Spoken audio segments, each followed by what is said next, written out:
შეიძლება ჩაწოდება არა.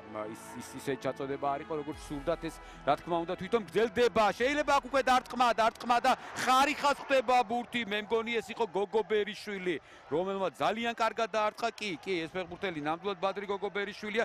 პირველი რეალური სახიფათო მომენტი ბათუმელთა კართან. აი ხედავთ, შვენიერი დარტყმა და ხარიხამ გადაარჩინა ბათუმის დინამო.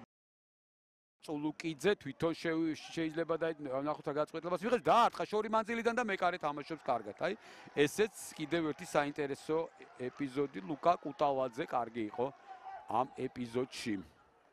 აქ ბედოშვილი კარგ პოზიციაშია, სრულ მოძრაობა, გააკეთა პასი და პასი კი არ გააკეთა, კარში დაარტყა და კიდევ ერთი კარგი ეპიზოდი დღევანდელ შეხვედრაში და აქ უკვე მეკარე ყოჩახ, მაგრამ შევაქოთ ვახო ბედოშვილიც, საგარეჯოელთა ახალწვეული, რომელმაც აი აქ ძალიან კარგად ითამაშა, მარჯვნივ წაიღო ბურთი და მარჯვენა ფეხი დაარტყა ახლო კუთხეში და ზუსტად ითამაშა ამ ეპიზოდში მეკარემ.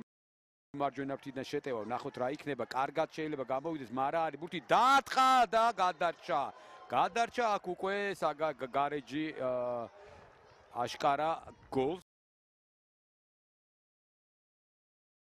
მაღალი ჩაწოდება, დარტყმა თავი და მეკარე თამაშობს კარგად ამ ეპიზოდში. გამორბენი კარში დაარტყა და მეკარე თამაშობს კარგად ამ ეპიზოდში. მარცხენა ფრთიდან კარგი შეტევა, პასია საჭირო, დარტყმა და მცველები თამაშობენ დამატებაზე მეკარე მარაცალა არავის თამაში. შვენიერი ეპიზოდი კიდევ ერთი დღევანდელ შეხვედრაში, რომელიც შეიძლებოდა გოლით დაგვირგვინებულიყო.